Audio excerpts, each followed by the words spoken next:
बातमी ठाण्यातून। ठाण्यामध्ये महानगरपालिकेच्या वतीनं 31व्या वर्ष मॅरेथॉनचं आयोजन करण्यात आलं। उपमुख्यमंत्री एकनाथ शिंदेंच्या उपस्थितीमध्ये ही मॅरेथॉन स्पर्धा पार पडली। यावेळी उपमुख्यमंत्री एकनाथ शिंदे देखील या मॅरेथॉनमध्ये धावले, तर शिंदेंनी धावपटूंचा उत्साह वाढवला।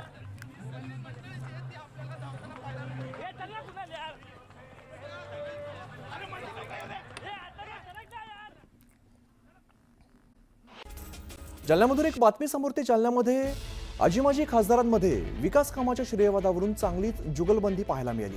भाजपचे माजी खासदार रावसाहेब दानवे आणि काँग्रेसचे खासदार कल्याण काळे यांनी एकमेकांवरती टोलेबाजी केली आहे। यावेळेला महसूल मंत्री चंद्रशेखर बावनकुळे उपस्थित होते, तर आजी-माजी खासदारांच्या विकास कामांच्या टोलेबाजीने एकच खसखस पिकली।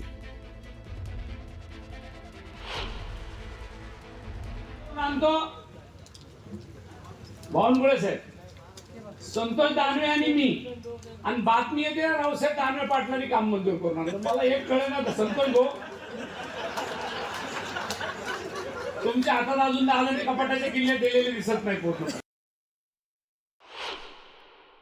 त्याला सांभाळलेलं लहानपणी मी, ज्यांचे मामा माझे मामा एकाच गावचे, त्याच्यामुळं तुम्ही माझ्यापेक्षा लहान आहे। त्यामुळे बातमी संतोष म्हणला तर मी म्हणणार, त्याने म्हणून टाकलं बाप बाप होता आहे।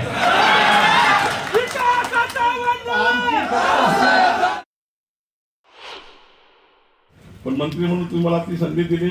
मी तुम्हाला एवढंच सांगतो कल्याणजी, रावसाहेबांमध्ये ती क्षमता आहे ना,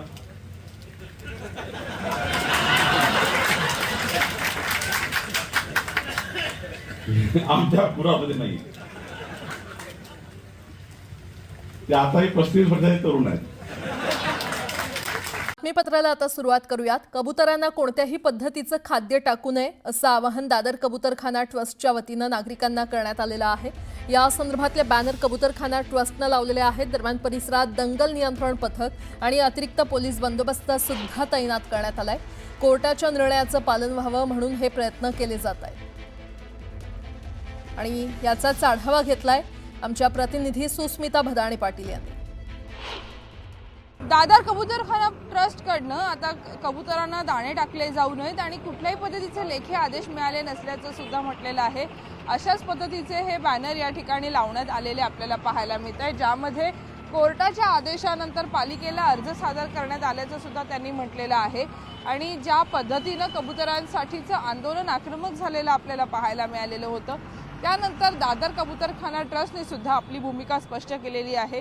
कुठल्याही पद्धतीने कायद्याचे उल्लंघन होऊ नये याकरता अशा पद्धतीचा हा बोर्ड लावण्यात आलेला आहे। सकाळी 6 ते 8 या वेळेत कबुतरांना खाद्य द्यावे याबाबत मौखिक परवानगी देण्यात आली आहे, परंतु कोणत्याही पद्धतीची लेखी परवानगी ही देण्यात आलेली नाही।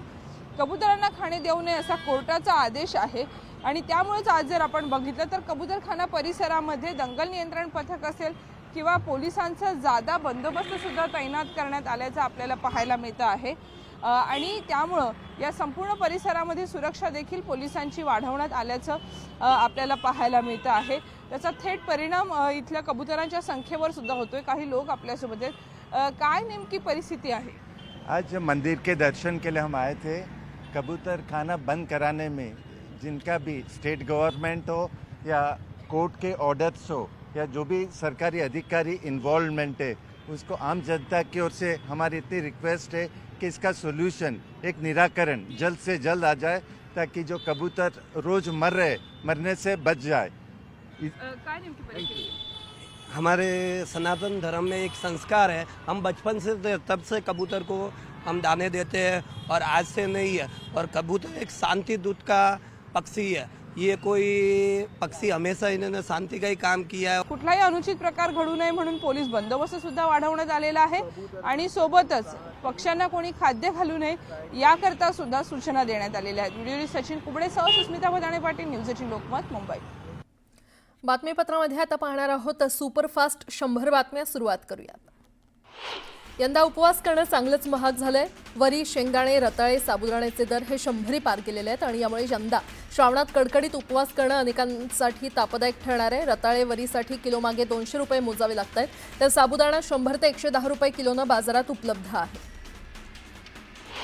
पंतप्रधान पीक विमा योजनेतील गेल्या वर्षीचं खरीप आणि रब्बी हंगामातील रखडलेल्या दाव्यांची नुकसान भरपाई येत्या सोमवारी शेतकऱ्यांच्या खात्यावर थेट जमा केली जाणार आहे आणि त्यात खरीपातील नुकसान भरपाई 809 कोटी तर रब्बीतील 112 कोटी रुपये असे एकूण 921 कोटी रुपये राज्यातील शेतकऱ्यांना मिळणार आहेत. मध्य वैतरणा जलाशयावर 20 मेगावॅट क्षमतेचा जलविद्युत तर 80 मेगावॅट क्षमतेचा सौर ऊर्जा असा 100 मेगावॅट क्षमतेचा वीज निर्मिती प्रकल्प विकसित करण्यासाठी 4.90 हेक्टर राखीव वनजमीन पुनर्वसित करण्यास सरकारनं परवानगी दिलेली आहे आणि यामुळे आता प्रकल्पाच्या प्रत्यक्ष बांधकामाला सुरुवात केली जाणार आहे. पूर्व प्राथमिक वर्गातील शिक्षिका आणि मदतनीस यांचं निवृत्तीचं वय 58 वरून 60 वर्ष करण्याचा निर्णय महापालिकेच्या शिक्षण खात्यानं घेतलाय. बालवाडी शिक्षिका मदतनीस यांच्या संघटनेनं या निर्णयाचं जोरदार स्वागत करण्यात आलंय. लाडकी बहिणी योजना पुढील 5 वर्ष सुरू राहील आणि सध्या मिळणारं महिन्याचं 1500 रुपये मानधन योग्य वेळी वाढवलं जाईल अशी ग्वाही मुख्यमंत्री फडणवीस यांनी दिली आहे. वाशी रेल्वे स्थानकावर सुरू असलेल्या इलेक्ट्रॉनिक इंटरलिंकिंग या अत्याधुनिक सिग्नल प्रणालीच्या स्थापनेसाठी मध्य रेल्वेनं मोठ्या प्रमाणात लोकल सेवांमध्ये बदल केलेले आहेत. 5 ते 8 ऑगस्ट दरम्यान घेण्यात आलेल्या रात्रीचा ब्लॉक नंतर अंतिम टप्प्यातील कामासाठी आता 9 ऑगस्टच्या मध्यरात्रीपासून ते 10 ऑगस्टच्या सकाळपर्यंत तब्बल 10 तासांचा विशेष वाहतूक ब्लॉक घेण्यात आलाय.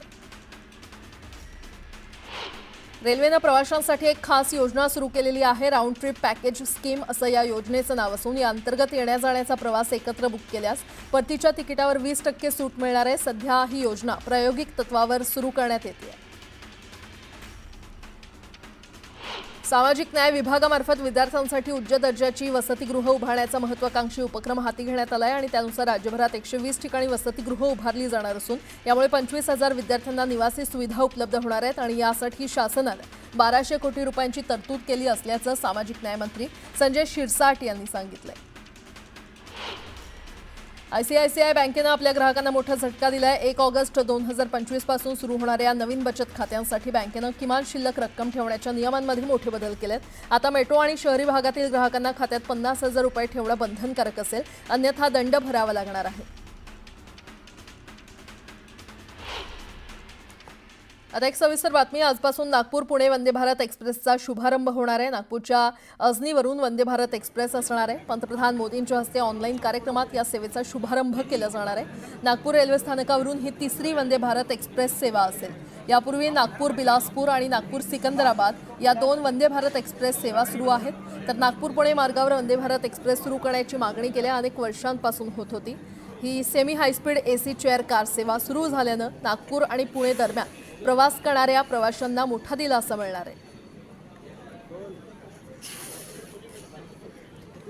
तर आजपासून या रेल्वे सेवेचा शुभारंभ पार पडणार आहे. नागपूरला आता 3री वंदे भारत मिळणार आहे, त्यामुळे प्रवाशांना मोठा दिलासा मिळालेला आहे.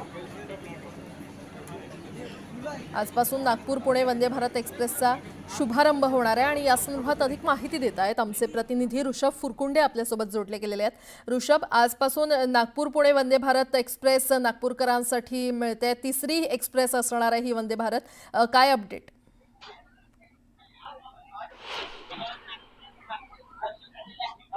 मागे की नागपुरात वंदे भारत एक्सप्रेससाठी गर्दी मोठ्या प्रमाणात जमलेली आहे.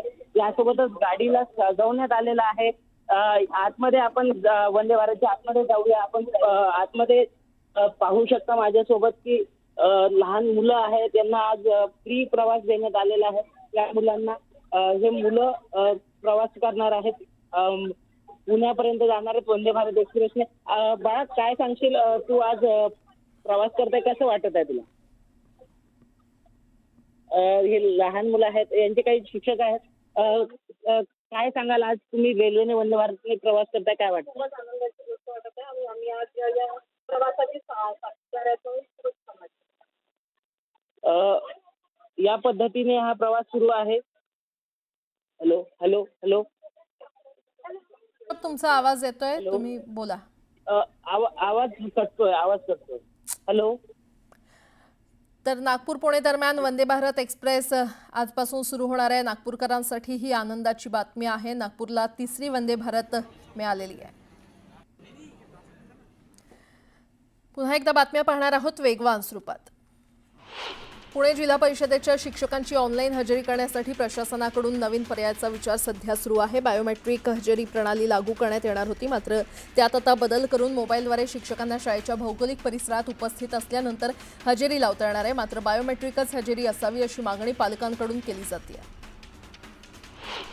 मंत्रालयातील गर्दी कमी करण्यासाठी अधिकारी, कर्मचारी आणि पत्रकारांना चेहरा पडताळणी यंत्रणेद्वारे प्रवेश बंधनकारक करण्यात आले. मात्र गर्दी काही कमी झाली नाही. आता हे प्रवेश पत्र देखील देणं बंद करण्यात येणार आहे.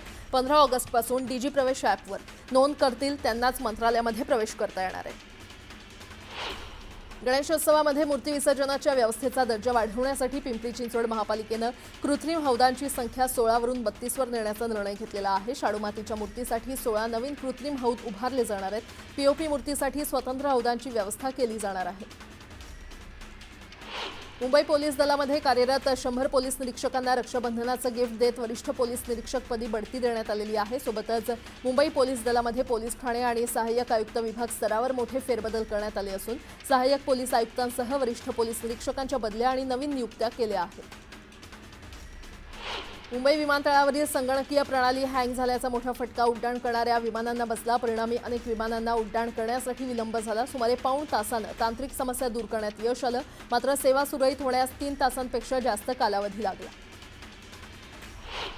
पुणे महानगर परिवहन महामंडळाच्या मालकीच्या बस बंद पडल्यास देखभाल दुरुस्ती अभियंता आणि चालक यांची अर्ध्या दिवसाची वेतन कपात केली जाणार आहे. संचालक पंकज देवरे यांनी याबाबतचा आदेश दिलेला आहे आणि हा निर्णय पीएमपीच्या मालकीच्याच बससाठी घेण्यात आला असून ठेकेदारांच्या बसबाबत उल्लेख नसल्यानं कामगार संघटनेनं विरोध केलेला आहे.